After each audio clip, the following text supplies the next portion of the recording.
Welcome into the Bobby Carpenter Show, and excited for here this Tuesday, Schlegs, with everything going on. A little bit of rain here in Ohio, a little dreary, a little cold. It's been really nice. It was 55 this morning, so you can only complain so much. Going to be a little chillier this week. And so I think a high of 47, like low of 37 for the game. Oh. It's great football weather. Oh, my gosh, you can play all day in that, man. Yeah, it's really great football weather. So I think everybody's pretty excited about where that's going to be for this weekend. I think it's going to be dry, pretty crisp, maybe a little breeze. That sounds pretty good to me. I want to start with the show. Ryan Day's just wrapping up his press conference. Ooh. And so, it's interesting with what the questions that are coming at him, because for the last couple of weeks, like, there's been only questions about Ohio State. No one's really had any questions about the opponents. And so now there are some questions coming at you about Indiana, top 5 matchup, and a couple of things that I kind of want to get your opinion on as I look at this. Number one, Ryan was asked about, and he talked about last night as well. Monday night, he does the Buckeye Roundtable, which is on the Fan in Columbus. You can hear it through ONN, syndicated throughout the state. Ryan was making a plea, like putting down an edict about people to get loud and, to bring the noise, and he knows that they will, and all of these different things. And I think that that's kind of a call. I wouldn't say it's a shot, but it's a call, like an ask to say, hey, Buckeye Nation, be there at noon, be ready to go at noon. We have a home field. Let's use our home field advantage. We have one of the biggest stadiums in the country. It's incredibly loud. Let's make sure that we're leaning into it. Now, players got to give them something to cheer about. But with that, let's be ready to go so you can feel that energy behind the players from the opening snap. So that was kind of his edict that was coming down, Schlegs, where he was excited about this and wanted to make sure everybody was going to be ready to roll. Yeah, he's a head coach, man. Hey, everybody has the role to play. We all have to play our role. If you're a fan, your role is to stand up, cheer your absolute face off. When we're our defense, make it loud for their offense, right? Like, part of that is having good football acumen to know when to cheer and when to there's actually a line that says, set the earth reverberating with a mighty cheer. Cheer. Oh, I wonder if that's the words that they sing after the game, Bob, in Carmen, Ohio. That's not in Carmen, Ohio. That's in the fight song, but close. Oh, the fight song was close. It's all also sing that after a win in the locker room. So that's what it was. That's what it was. Partial boom, and then they slammed the thing on there. Lots of wins in there. But yeah, hey, do your job, man. Show up, have fun. Start the night before. That way, the day of, you don't have to get going as fast. You know what I'm saying? Maybe that might be the way to do it in the morning. So that's an interesting concept. Usually, let's think about that, Bob. Let's go down that rabbit hole. It is. So what you're suggesting is, because if a lot of people, they drink too much, they get hungover, they're a little tired. Ryan's like, the argument was maybe people get up earlier. But what you're saying is go harder longer, so that when you wake up, instead of being hungover, you're still feeling a little bit of that. You're still warm from the night before. So go maybe from 5 to 10 o'clock on Friday. And every time you have one, you pound some water. And then maybe at the end of the night, you pound a couple of hydrates or whatever to get the electrolytes really flowing in there. And then maybe, I don't know if this is probably right, but a small dose of melatonin will help you go right to sleep. Trying to go into a coma, Schlegs? No, it's okay. No, melatonin with alcohol on top of it? There's levels to how hard we're going. I'm saying, just a friendly, couple of beers around a fire, you know what I mean? Or a couple of bourbons. You're not going crazy, right? But you're just having a couple. This is all hyperbole, okay, out there, whatever, right? So then you wake up, boom, 7, 8 o'clock. You go eat yourself a hearty, let's face it, just go to freaking Waffle House. An All-American? Yeah. Get yourself an All-American? Get you an All-American. Then you go up there, boom, now you're tailgating. And you already knew that you put that lipper in so that before you get to the tailgate, you automatically go hit that morning dump, because nobody wants to do that just out there in the parking lot. You got to time these things up, right? It's like hunting. You either got to get up super early, drink that coffee, go get it, or you're just going to have to survive it and say, man, I just don't want too much the night before. I'm not going to have that breakfast. I'm just going to go in, not eat. That way I'll go do it when I come back in at noon, right? These are things that you got to think about, okay? But I'm just saying, if you had a little bit in your system already, so that way when you showed up, not impaired to where you can't drive, but just feeling cozy, Then, boom, now you already started. It's already like you've done your activation, mobility, stability work before you're training. I'll skip that. I'm going right into my sets of heavy squats. I like that. My kids always want to, they always want to skip the core. They always want to skip the activation, the shoulder prehab, all those things. They just want to get right to the lift. So apparently they're on point with you. We'll have to ask AJ about this tomorrow, but I think what you're also leaning towards, Schlegs, is if you get the lemon lime Gatorades, and we used to have what was called the Gator Lights. So you drink it down a little bit. The Gator Light adds that salt and magnesium that you're really looking for. And also with the lemon lime, it kind of tastes surprisingly close to a margarita. And so maybe you drink a third of it down, put the Gator Light in, dump, I don't know, maybe some tequila right on top of there, a little Blanco. You shake it up.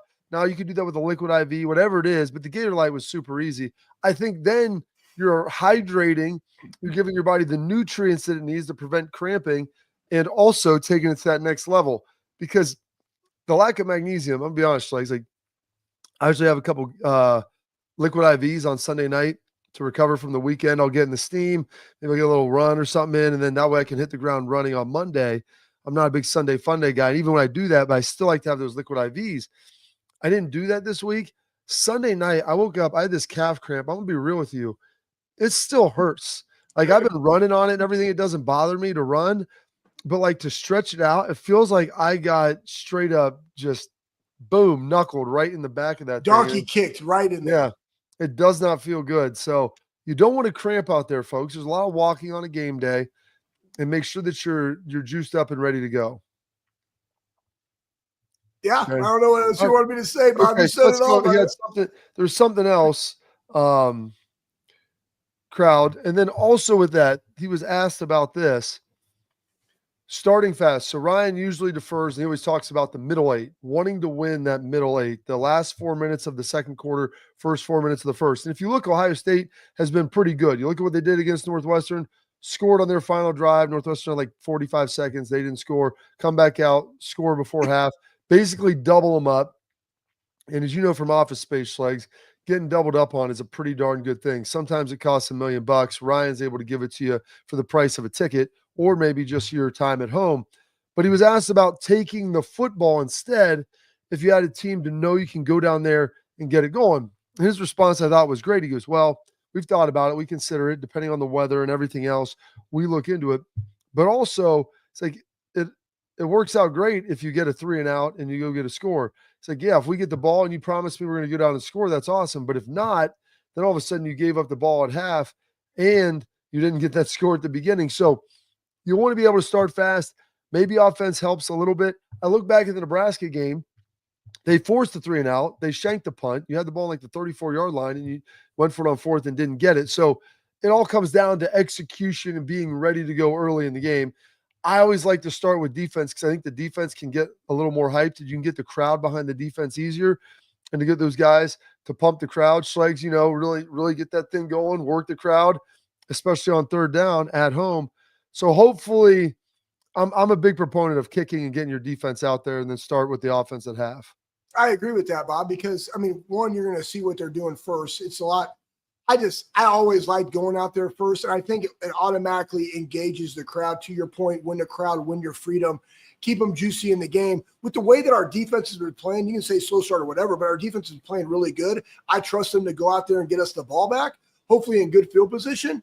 But, we see how people are trying to navigate playing Ohio State, and it's time possession. It's running the clock all the way down. I still think you're going to see that even with Indiana, who prior to the last 2 weeks, let's not forget this, guys, were averaging like 46 points a game. Average margin of victory was well over 14. I think it might even been closer to 20.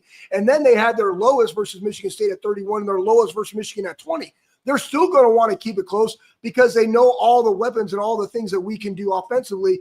They're going to try to control the football. And what that does is it allows you to have more opportunities on offense in the second half than you did in the first half, depending upon how the defense does. So I would much rather lean on the defense earlier in the game, Bob, and allow your offense to see what they got to do in the second half, because once the first two series are over, now we know the game plan on both sides. It's amazing. Someone threw out there, and we'll get to our tailgate talk here, brought to you by Real Truck in a couple segments. We got Bill Bender coming up on. We have him every Tuesday at the Sporting News. Does a great job. Puts out phenomenal articles. Go make sure you check him out. And some interesting, opportunities here, I guess, as we really narrow into this end of this season and what the playoff is ultimately going to look like as well. But Schlegel, when you start talking about end of game situations and all these different situations, I think Ryan has done a great job at being able to handle that stuff. They've continued to tinker and work. And someone talked about starting fast, and I had a tweet come at me. And the guy, I think Chip Kelly just experiments early in the game and doesn't get to the stuff that really works until later. And it was I started like laughing almost out loud because the only way you get to know what works later is by trying some things out and figuring out what formations are hitting, what personnel groups, how they're aligning to stuff. And then once you understand that, then you can pull out the things that, hey, this fits this system, this fits that system of what they're trying to do. But it's not like you know exactly what you're going to get. And here's the reality with this Indiana team this week. Bye week. They're coming off a bye week. They're going to have some wrinkles. Like they're going to have some stuff in the bag, as the kids say. So they're going to be ready to go with some different things. And it's not going to be smooth sailing from Jump Street, if you will. Well, I mean, here we go. First off, top 5 matchup. You're going to have it good on good. Second off, Ryan already alluded to early in the season, he doesn't believe in scripting the first 15 plays.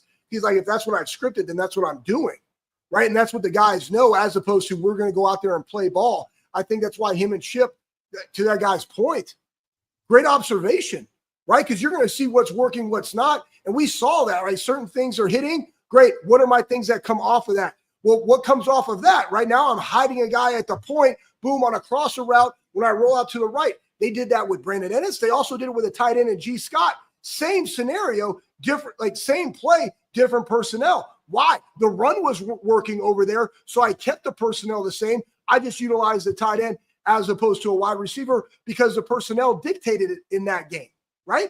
So as they're navigating it early on, like that's exactly what they're doing. They're finding out what works. And because remember, these guys are in film study. As soon as that game stops, you already had a bunch of people that have already broken down that team already. So boom, Jump Street, Saturday, Sunday, you're already into 25% of your game plan for that week is already kind of in there. Then it's like, what worked from the previous week? What do you want to do to combat this? How do I want to take away their strengths, right? And exploit their weaknesses. Like that's what coaches do. Absolutely. Well, we got Bill Bender here coming up next. Before we get to him, though, I want to tell parents and athletes, protect what matters most with X-Sport mouth guards. Trusted by professional athletes, designed by NHL team doctors. Mouth guards are scientifically proven and tested to help absorb those high-impact hits, protecting both your teeth and your brain. Here's the best part. X-Sport mouth guards feature 3 layers of advanced protection. They patented use of carbon fiber that they 3D print right to your grill for better protection, better performance, max comfort, clear communication. Focus on your game, not on your gear. Don't take chances with your safety. Visit exportguards.com/Bobby. And save 15% on your order. Export, protect what matters most. Bill Bender of the Sporting News coming up next.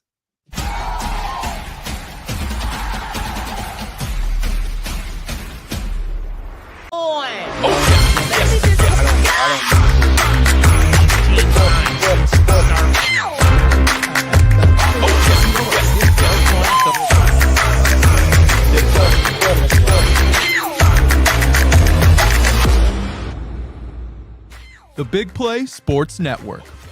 Download the free app today to watch all of your favorite hosts on demand.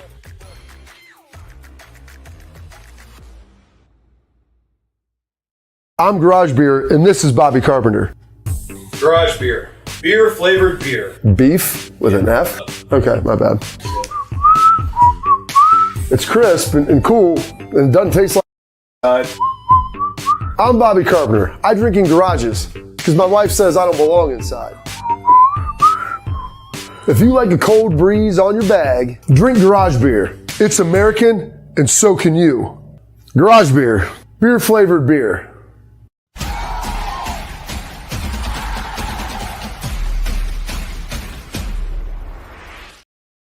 All right, welcome back into the show. And now, as we do each and every Tuesday, we welcome in our guy, Bill Bender from the Sporting News, does a great job breaking everything down. And Bill, was a lively weekend in college football. Big Ten holding serve, almost was an upset up in Wisconsin. SEC, Georgia staving off, their playoff hopes, if you will. Colorado looking to take the lead in the Big 12. Like, I don't even know where you really want to start here from this past weekend. I mean, if you want to, the easy nugget, we can start with Ohio State at Wrigley and kind of move on from there. Yeah, Ohio State was impressive in the noon set and taking care of business, cool atmosphere, great moment for Carnell Tate, obviously, and sets up the Indiana showdown. I think the overall tone of the day is Colorado, combined with BYU's loss to Kansas, is probably my pick to win the Big 12 right now.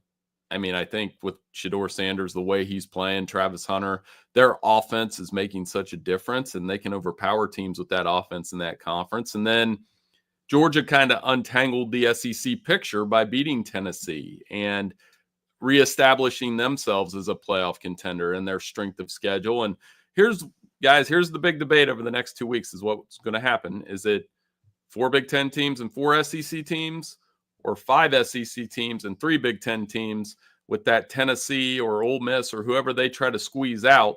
And you know who they're going to go after, right? They're going to go after Indiana if they lose on Saturday.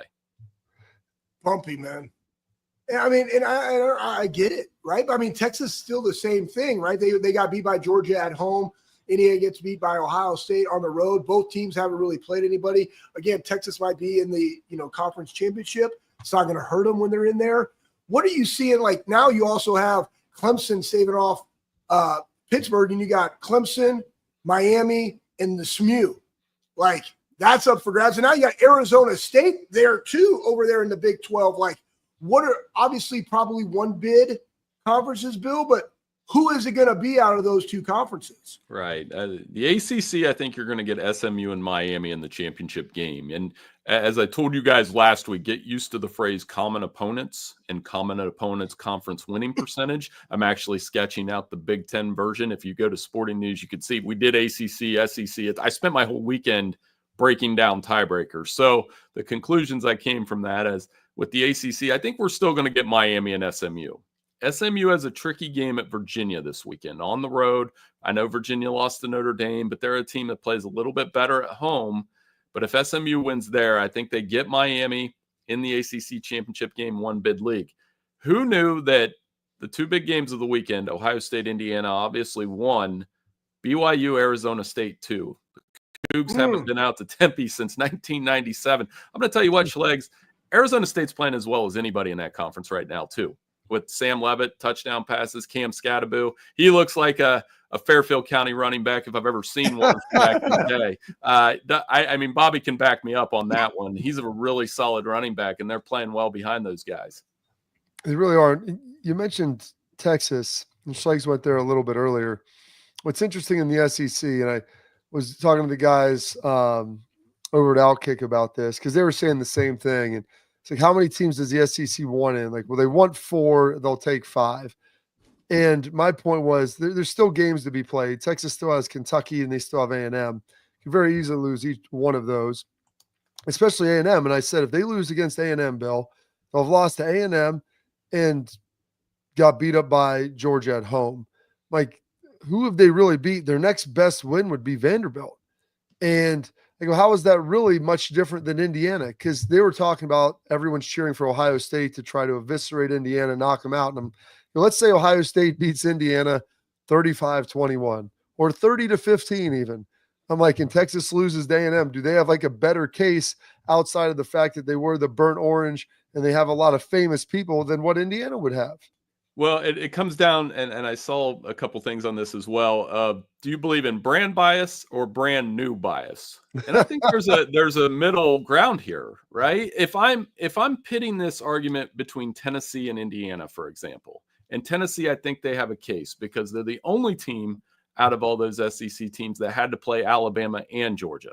They had a tough schedule. They did have a bad loss at Arkansas, but I'm hearing the same thing, Bobby, where we're playing this game preemptively of, okay, how many points does Indiana have to lose by in order for us to overreact and try to push them out? Whereas one, you got to play the game first. And the comparison, so I'll do this one for you two. What if Ohio State beats Indiana like they beat Iowa? It was 35-7. It was competitive for a half. Remember, Jeremiah Smith made the one hand get off me catch, and then the game was over from there. If it's 35-7, I guess I watched that game differently because I thought Iowa, hey, they played well for a half, and then Ohio State pulled away. If that's what we get Saturday, I would still put Indiana in, but close. Well, I mean, does it really help? Because now this week we got a big one, right? You got Notre Dame going to Army. Army's 9-0, right? Could they pull the upset now? Boom, poof, David Copperfield, Notre Dame's out. That's really how you slide in that fifth SEC team. And then you even got to think about Army. Like, let's say they win the American, but then they lose to Navy for the Commanders. It'll already be done. It'll already be done by then. It'll already be picked. So like that Navy game is basically an exhibition at this point. Good. So they'll be the 12th team then. Got it. Yeah. Maybe. You would have to put Army in, and they need, if Boise State loses, that's the other interesting wrinkle to this race is, that American Athletic Conference Championship, that game is huge. I mean, because Tulane's playing as good as anybody Really out good. of this group of five. They've got a really good coach in John Summerall. Their two losses are to Kansas State by a touchdown. That was a really close game. Then they went to Oklahoma when Oklahoma was a different team in September and played very well. So, it's either, but to me, it's either going to be Boise State or Army, unless Boise State loses somewhere along the road, and that would open up the door for Tulane. That Army Notre Dame game might take about a half hour. It might have as many run plays as they did when they played in 1924. I think both of those teams are going to keep it on the ground. Absolutely. We've talked a lot about this Indiana and Ohio State, what could happen. Bill, when you look at this, we've got a pretty good sample size now. I mean, both teams have played 10 games. Looking at this with what you've seen, how do you kind of envision this game ultimately playing out? Well, I think it starts with your quarterbacks. You have the two most efficient passers in the Big Ten. Classic Big Ten quarterbacks in a lot of ways. Will Howard not messing it up, playing great, actually throwing the ball down the field better, not a bunch, but 50% down the field. 50% chance when they throw for 20 yards or more that the ball is going to get caught and there's going to be a big play. That's pretty good odds. Curtis Rourke has been fantastic for Indiana. And yeah, I'm a little biased because he's an Ohio guy. Ohio, he played at Ohio with the Bobcats, who the Bobcats are in the MAC hunt, by the way. But he's throwing the ball down the field well. And when you play Ohio State, you have to show you can do that. And he's done a really good job throwing the ball to the two receivers, especially on those back shoulder fades. That's an NFL throw. I think he's the day two guy in the league. And if he plays well here, this is the tape that the NFL scouts are going to look at, him trying to make these throws against these Ohio State defensive backs. So I think this matchup really starts with those quarterbacks. Which one can show that they can throw the ball down the field against two really good run defenses to open things up? How do you think they're going to exploit? I mean, let's just talk Ohio State defensively versus Indiana's offense and things that, the defense has been exploited in bigger games and saw a little bit even in the Northwestern game. What do you think that game plan is going to be for Indiana coming in this week going against the Silver Bullet defense? No, they're going to be aggressive. They're going to try to throw the ball down the field. Like I said, with Curtis Rourke, you're dealing with a guy that's 19 to 37, throwing the ball 20 yards or more. So about the same as Ohio State. He's thrown a couple interceptions on those throws. They're going to try to establish the running game. They've got two good running backs. They have a very similar formula that Ohio State has offensively, honestly. And defensively, they play very good assignment football. They stop the run. And, I had somebody tell me about Kurt Signetti. They said he's not going to get out-executed. If you're going to beat him, you're going to beat him with better players. And I found that very interesting because before I came on, you guys were talking about Chip Kelly. Well, Chip Kelly is a really good creative offensive coordinator who gets the wrinkles off the wrinkles, essentially, with that offense, and especially in the run game. So from Ohio State's end, Schlegel, I'm seeing, do they establish the running game early and just kind of show that, hey, we got Travion Quinshad, go ahead and try to stop this? And defensively, I think they'll follow some of the things that Michigan did in the second half, which bothered Indiana a little bit. Yeah, they were able to get after him. I think Michigan finally started utilizing some of that talent. That's the one thing with Indiana. Curtis Rourke, pretty good. I think they have one guy, Indiana, in their secondary that's pretty talented. But you start looking across it, but I don't know if they necessarily have a lot of those elite pros. The receiver, Surratt, is pretty good, talented guy on the back shoulder. But I just worry as the game goes. And that's why you talked about it. Like, I think it could be and should be close for a while because Indiana will execute well and they will not let Ohio State just run them. Just as you get into the game, will they still be able to maintain and keep pace? Take a quick break here. We're going to be back with more from Bill because there's a couple other big games, some other races around the country that we want to dive into, all coming up here next on the Bobby Carpenter Show.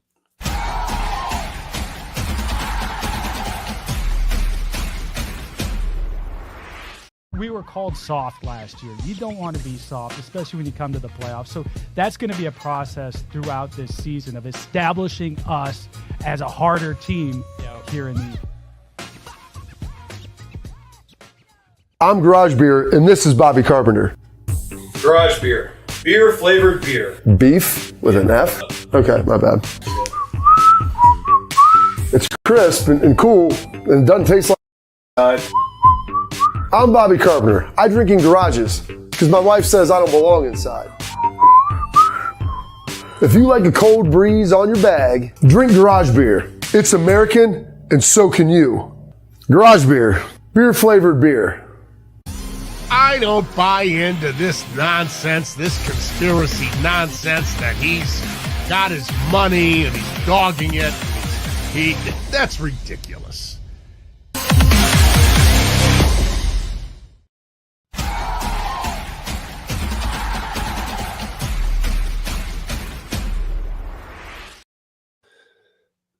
Welcome back in the Bobby Carpenter Show. We're here with our guy Bill Bender, the Sporting News. Give him a follow on X at Bill Bender 92. Doing a great job there. Puts all kinds of great content out.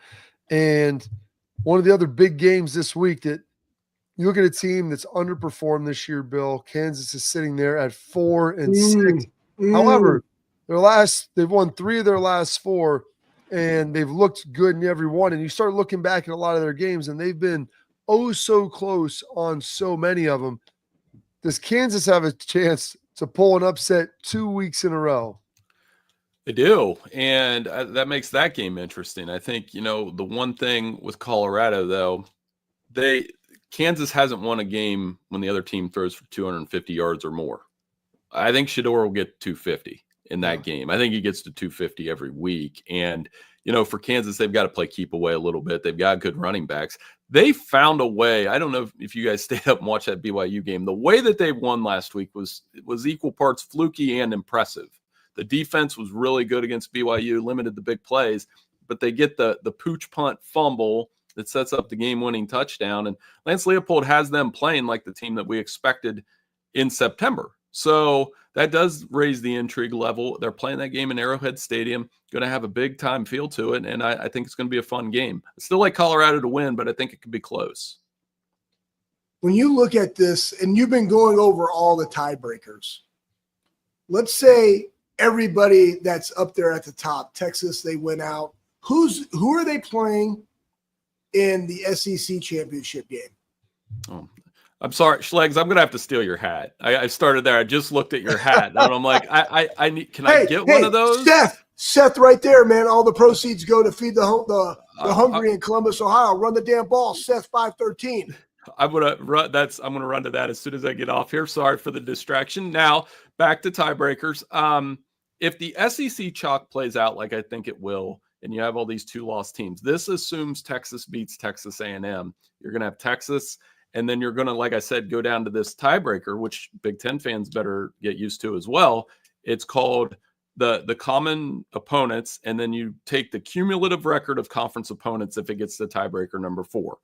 In that event, right now, that favors Alabama. So that's the entirety of Alabama's SEC schedule, their conference records. The same tiebreaker applies in the Big Ten. So if Ohio State beats Indiana this weekend, the obvious next question is, okay, Indiana, 1 conference loss. Penn State, Ohio State, 1 conference loss each. Well, Ohio State's cumulative conference winning percentage is so much higher than those guys because why? They played all those teams, first of all, and they've played the toughest schedule. I think that gets the Buckeyes into the Big Ten championship game against Oregon.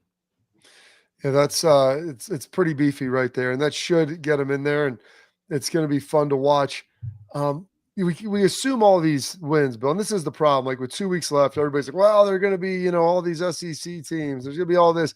Every week we see these upsets, and we're never sure when they're going to come, how they're going to look. But I look at a team like Ole Miss. They never usually have problems in the games that they're supposed to win. It's the games or the big games that they know about. It's usually the ones that are a little under the radar. Ole Miss taking on a Florida team that if DJ out there like Lightweight, they look much better and they're a formidable opponent. I mean, is there a chance for upset alert in Gainesville and a really a season maker for Florida? I got two of them in the SEC that you better keep an eye on. That's one, because when you watched Florida LSU over the weekend, didn't the Swamp look like the Swamp again? Sounded loud on my TV. It looked intimidating. DJ Lagway and Billy Napier, who knew when you show a little patience, it works, and they're going to be an interesting team next year. So that's one. The other one that has me interested is Texas A&M Auburn. And Auburn might be like, what? Auburn? Why? They're pretty good at stopping the run. They played well last week, and they're good for one of those too. Tough at home. All of those things add up. So Texas A&M and Ole Miss, before we get to this 2-loss logjam at the end of the season, those are two teams to keep an eye on, because like you said, the weekend where we kind of it's rival, we're just an appetizer for rivalry week. Well, Texas A&M has to get to that rivalry game first. What do we learn? I know I'm backtracking here because I want to hit on it. What do we learn from Oregon this last week, going to Wisconsin, right? Heavily point favorite, and Wisconsin goes out there and it is close, man. It is close. I mean, their offense is terrible. Their defense kept them in that game. But did we learn anything about the way to beat Oregon from that game? I think we learned more that Oregon learned what it's like to go to Madtown at night when Wisconsin's all in on an upset bid. I mean, you guys did that. Michigan's done that. Iowa's done that. I've seen good teams go into Madison at night and be just happy to get out with a win. And Ohio State's had some of those teams in the past. Now, to your point, yeah, Oregon's going to need to be better on third down. Their offense struggled in those situations. If not for a clutch fourth down play from Dylan Gabriel to Terrence Ferguson, they might have lost that game. But that was to a their great credit, play too. That was yeah, a great play too. Great catch on the sideline there. And then their defense got off the field on third down. They got an interception late. And I thought Oregon played well when they had to, but I think they're just learning that some of those environments at night in the Big Ten, when we say that all the time, hey, you got to play well when you go to Wisconsin at night. We're not just making things up.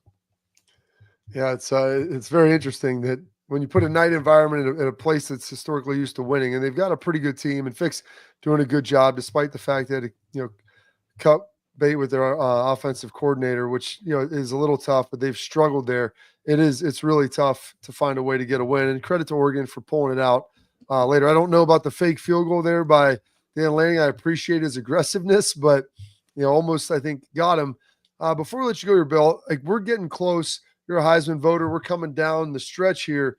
Like, how do you kind of see this Heisman race shaking out? Well, I think Hunter's got the lead right now, doing the two-way thing and doing it well. Ashton Genty's in the mix. I really appreciate what he's doing, by the way, because he's running up against 8 and 9-man fronts. And then if you're looking for a guy that could get in the mix late, keep an eye on Jalen Milroe. And I know my editor kind of rolled his eyes when I told him that, but played well at LSU. If he leads an SEC championship run, he would have the final say in some ways, right? Because if they get to the SEC championship game and he beats Texas, has a huge game, he could be that guy that gets in the mix. And Cam Ward's also there as well. But right now, to me, it's Travis Hunter and some of the things he does make. Guys, it's not only the snaps, but he just seems to make huge plays at the right time, and he did that a couple times on Saturday. What about Will Howard? I mean, like you got number 5, right? Indiana. You beat Penn State on the road. You got number 5 Indiana. Let's say he performs great in that game. Then you got the game again, 2006 Troy. Like that was kind of exclamation point. Then you get a rematch versus Oregon. So you go, 5-4-1 again, and again with Michigan too thrown in the mix, and you perform greatly. Is there a chance that he could do it? I think he could get to New York. So certainly, because I didn't even mention Dylan Gabriel. That Big Ten championship game could be one of those matchups where the quarterback at least gets an invite. And, Will Howard, I come on the show every week and tell you how I think he's just playing great. They look at his stat line every week and it's like, yeah, that checks out. High completion percentage, doesn't throw the ball down the field a ton, but when he does, they do well, and, commands the offense well and hasn't made a ton of mistakes. He might every quarterback makes a mistake in there somewhere, but I think Will Howard's just found a way to lead this team. And like you said, the one thing he would have in his corner is he's going to play in 3 top 5 showdowns in the regular season. The Michigan game always has a ton of eyeballs on it, and it will this year. And then you get a rematch with Oregon. If he plays through that, yeah, that chance is there for Ohio State to at least have another finalist at the quarterback position in New York. Not out of the question. Yeah, I put a lot of weight on those final games. If you make it to the conference championship, especially as a quarterback. So I think you said Milroe, Dylan Gabriel, Howard. One of those guys is probably going to go, Bill, and it's probably going to be contingent upon that final weekend. So we appreciate your time, sir. Fantastic job. I'm excited to talk to you next week. This is going to be a wild ride heading into rivalry weekend. Results are coming out tonight, or from the playoff, college football playoff selection committee. So we'll see where everybody's slated. And then it's going to be a fun one here as we look to our first 12-team playoff. Absolutely. Thank you so much for having me on, guys. I'll talk to you next week. As Bill Bender. Buy that hat. Buy that hat, Bill. We'll get it. We'll get him all the information. One of the best, Bill Bender. Follow him on Sporting News at Bill Bender 92. And we're going to throw this up here right now. Talk about buying the hat. If you go to Seth McLaughlin shopmyspotify.com, right there, threw it up on the screen. You can get yourself a hat. All the proceeds are going to feeding the homeless in Columbus, in Central Ohio. Great job. I was talking to Seth today. Just funny dude, Schlegs. Oh, yeah. Entertaining guy, really smart. And, grew up in Tennessee, went to high school in Georgia, really didn't get recruited by either, ended up at Alabama, and now he's here with the Buckeyes, and we are glad to have him. All right, coming up next, we've got our headlines, some more news, some awards, some top 25. We'll break it all down next on the Bobby Carpenter Show.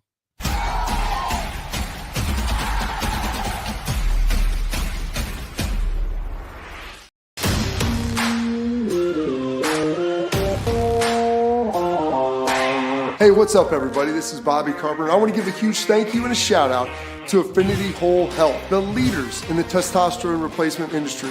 I've been on a testosterone replacement program for a few years right now, and I've got to tell you, it's been an absolute game changer. Affinity Whole Health has allowed me to be the best version of myself, both mentally and physically. I loved how easy it was to get started. I booked my free consultation, met with my prescriber, checked my numbers, and Affinity Whole Health designed a program that was customized to fit my needs.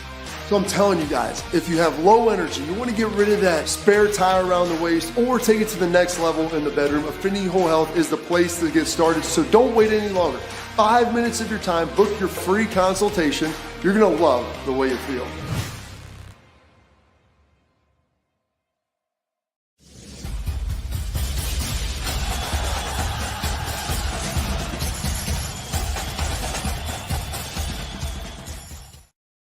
All right, now it's time for headlines brought to you by our friends over at Affinity Whole Health. They got personalized treatment plans to help you feel better, folks. I tell you about it all the time. We're getting into the holiday season, and everybody January 1's going to say, I want to work out. I want to get in great shape. I want to look like Schlegel, but without that box jaw and meathead face.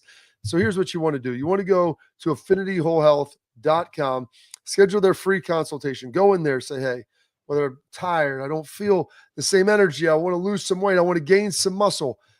All of those things. Maybe I just want to have more energy to be able to do stuff with my kids, coach their teams, play golf, go skiing, whatever it is, it's all out there for you. They'll develop a customized treatment program with TRT, semaglutide for weight loss. They have it all. So once they get it for you, boom, you go home and it's shipped to your house within 2 days. affinitywholehealth.com. Do not delay. They're in Columbus. They're in Cleveland, Indy, Chicago. They've got everywhere covered for you. All right. Now to go with some of our day's headlines. JJ Smith, Schlegs. I thought this was going to happen. Sometimes it's kind of more of a career achievement award. I'm hoping he gets to be a finalist, but they like to kind of knock everybody down. For my money, he's been the best receiver in college football this year. But JJ Smith, so we throw that up there, Pat, nominated as a semifinalist to the Blitnikoff Award, which is given to the best receiver in college football. There have been 2 Biletnikoff winners in the history of Ohio State, the most recent being Marvin Harrison, the first one being the late, great Terry Glenn, who is tremendous. And I think he will most likely be the third, assuming he stays healthy and everything gets rolling. So I don't think there's a surprise with this. I'll be disappointed, Schlegel, if he's not one of the finalists. If he doesn't win it, I get it. But I think he could potentially even win it as well. Well, here's the other thing, Bob. Like, again, it all sets up well for him, sets up well for Will Howard, sets up well for our Joe Moore Award offensive line. You got a top 5 matchup. You have the game. Then you have a Big Ten championship game. Like, ball out, right? And all those things happen. And that's been the best thing about our team this year. They're not like, oh, I got to go get mine. If you just go out there and do your job, the moments have been created for you. All you have to do is go execute. And that's what they think about. Whatever the team needs, I'm going to go do it. We automatically know that he's featured. But he had a great game. Didn't have a touchdown in that one. He had over 100 yards in that game versus Northwestern. It was Carnell's day. But, like, he still balled out. So, again, it bodes well for all of our guys that are in the mix for these type of awards simply because we're winning in the stages that we're winning on. Absolutely, Schlegel. Some other news here. Unfortunately, we talked about this and mentioned it with Bill. Luke Fickell, head coach at Wisconsin, lost a close one, 16-13 in Madison to Oregon. Would have been a huge upset, big program defining win for Fick. He hadn't really had one of those yet, and they let him off the hook. Defense was good. Offense was putrid. In doing that, they fired Phil Longo, their offensive coordinator. They're trying to get to the dairy rage, Schlegel, take it to the new heights. And I think they probably start leaning in a little bit more on what has made Wisconsin great. Oh, man, guys, this is a hard one because, and I'm not just talking about because you and I both know Fick, but it's all about where we are in the landscape of college football and the resources at your disposal, right? What made Wisconsin great all the time is they always had great offensive lines and really big, thick running backs, man, like hard to tackle dudes. And Wisconsin's a developmental program. Michigan State developmental program. You're going to see those, there's tier 1, there's tier 2, and then there's a tier 3, and there's even ones below that, guys, where the NIL money is. Like, you might have to be that team that I always got to go into the portal to get that type of quarterback if the guys that I've recruited haven't developed right, and maybe that's a one-year guy. We saw that even with Russell when he came to Wisconsin, right? So you look at that, but you always got to keep the main thing. And if you got an abundance of offensive line because of where you are in the proximity of the country, and this is what you do, and then we're also going to marry that with great defense because they've been playing good defense. That's just what you got to do. It's more personnel than it is scheme, and you got to know who you are in these type of schools. Schlegel, we're a day late, but never a dollar short. On this date in 2006, I guess a day late, because it happened yesterday on the 18th, is now the 19th. The game of the century, 1 versus 2 for the first time in Ohio State history. That matchup happened. That was back because that was before Thanksgiving when they played the final Saturday. Prior to that, a game you and I were not a part of, both watching and had just left the year before, but a classic battle, Ohio State being the victor in the shoe, 42-39. Yeah, amazing. You always just remember the Michigan game was always, obviously the Saturday after Thanksgiving, which then post was Gun Week in the great state of Ohio, starting on Monday. Now it's flipped, which is okay because now you got Gun Week going into Michigan. I can understand it, but what a matchup! 42-39, game of the century, man. Lived up to all the hype. 1 versus 2, pretty cool. There we go. Well, that is our headlines, brought to you by Affinity Whole Health, the leaders in testosterone hormone replacement therapy. Go check them out. Now we're on to some tailgate talk, brought to you by our friends at Real Truck. And do they have an offer for you, Schlegel, with something like this? Here next on the Bobby Carpenter Show.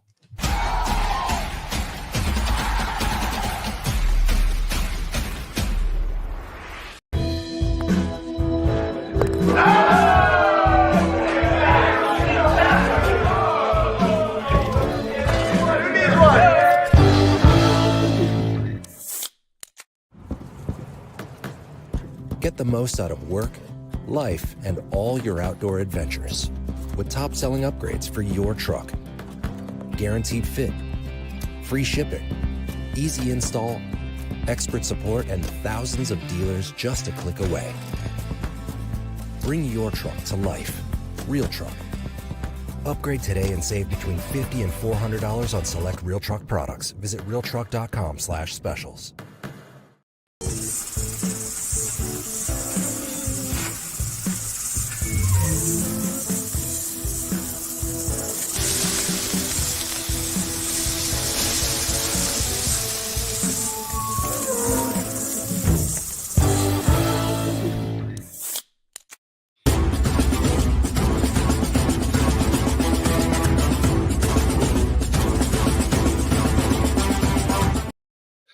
All right, now we're to Tailgate Talk, brought to you by friends over at Real Truck. You go to realtruck.com. Schlegs, trick out your Jeep, your Bronco, your truck. They got everything you need there, all the interior and exterior accessories. If you spend $100, use promo code Bobby, you're going to get a free hat at checkout. How about that? Let's go. Let's go. $100, promo code Bobby, free hat at checkout. Schlegs, I don't know if you might have to earn that hat through goods and through some services over here to get that. I got mine on because it's pretty darn sweet. So go check them out. Bring your truck to life at Real Truck. And I just I have the front bumper with the winch on, Schlegs. Yesterday I put the rear bumper on. It took me a minute to get it off because that bad boy was for 25 years. Some of the bolts and nuts had kind of rusted it together a little bit. We're going to go to our Tailgate Talk here. Fire away. Steve Miller Band, Schlegel. I like that. Steve Miller. Why does Ohio State not play in the JUCO recruiting world? And you say it doesn't really need to. And I think probably larger looking at it, it's like, said, how do those top end recruits compare to what you could get in the transfer portal? I'm not saying that you could, that you should be there a lot, but like teams like Alabama, Oregon, other getting top guys occasionally. And like, if you look at it, I mean, it's been a minute now, but Seth McLaughlin, Will Howard, Davidson Igbenuson, who came in last year, he was a multi-year guy, which that's ideal. You don't want one and dones. Caleb Downs, who will be a multi-year guy. Josh Simmons, who came in 2 years ago. Then also, as I mentioned, Will Howard. Henderson and can't think of other. No, not sure down, but Q. Yeah, Quinshon Judkins. Like, number of guys. So my target, Schlegs, is I think you should have about 85 scholarships. Probably between 6 to 9 is probably a pretty good number. You don't want to be creeping too much over that 10% mark because then it's really tough to manage culture. But I think that 6 to 9 is right in the window. And if you can get multi-year guys, I think that's even better. Let's go back and first off, he talked about JUCO. There's obviously a reason why they're going to JUCO, whether it's academic, whether it's off the field, whether they just didn't get an opportunity and they wanted to go that route. There's other underlying things that go there. When you go and you get in the portal and you're selective about how you go into the portal, which Ohio State is, keeping the emphasis on recruiting classes and developing your own, meaning I'm not missing on the ones that I'm developing, right? I can go selectively manage my roster with already people that have been there and done that and shown it on film at the highest level versus a JUCO schedule, which let's be honest, is not even a non-Power 4 schedule, right? So the upside and understanding exactly what it is that I'm getting versus question marks and then potentially other issues. Why would I even want to go down that road to get it? Doesn't mean you don't, but when you're Ohio State and you're selective, right? I think they're doing a phenomenal job about the way that they're handling the transfer portal, as opposed to we've seen other big-time schools handle it, let's say, in a not-so-good manner. Well, they go too much in, you get oversaturation with it, and it's tough to maintain culture when you're bringing in a ton of guys. Now, Kurt Cignetti brought in a bunch of guys who he had coached, so that's a little bit different. Next question coming from Mitch Valentine. Do you think the deep ball has been a point of emphasis for Will Howard? His deep ball looked considerably better, Schlegs, on Saturday. Best we've seen to this point. I think he's improved on each and every week. I think they've kind of utilized it a little bit more each and every week as well. I think there's another thing too, right? There's a fine line about being able to work on the deep ball and then timing of the deep ball with the guys. And also, as you get further in the season, you don't want to work on too many deep balls all the time because that just adds more high speed distance volume to your wide receivers. And let's not forget, the number one thing is having all your players at max capacity on Saturdays, not just practicing the deep ball, but that comes with time. It comes with comfort. It also comes with film study, knowing when the guy's going to break, when I have an opportunity to do this. Are they playing press or are they playing zone? Like, it looks very different. Like, Jeremiah can get on top of a defensive back very, very quickly. I was going to say that, Bob, but then you said it, and I was going a different direction. But boom, that's what I want to hit, right? So I just think he's becoming more comfortable in the system. Yeah. And that's the why. I think it's always been there. It's just he's more comfortable. Balls deep, Schlegel. It's all good for you. And Real Truck sponsoring our tailgate talk. Spend $100. Get the hat. Buckeyes. You'll get yours when you get back to Columbus. Schlegel wraps the show after this.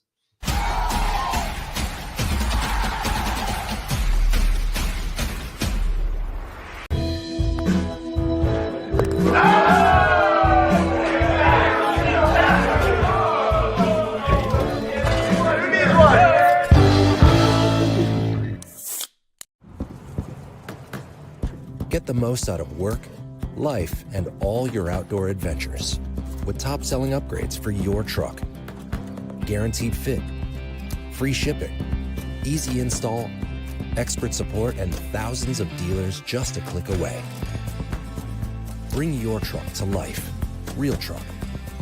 Upgrade today and save between $50 and $400 on select Real Truck products. Visit realtruck.com/specials.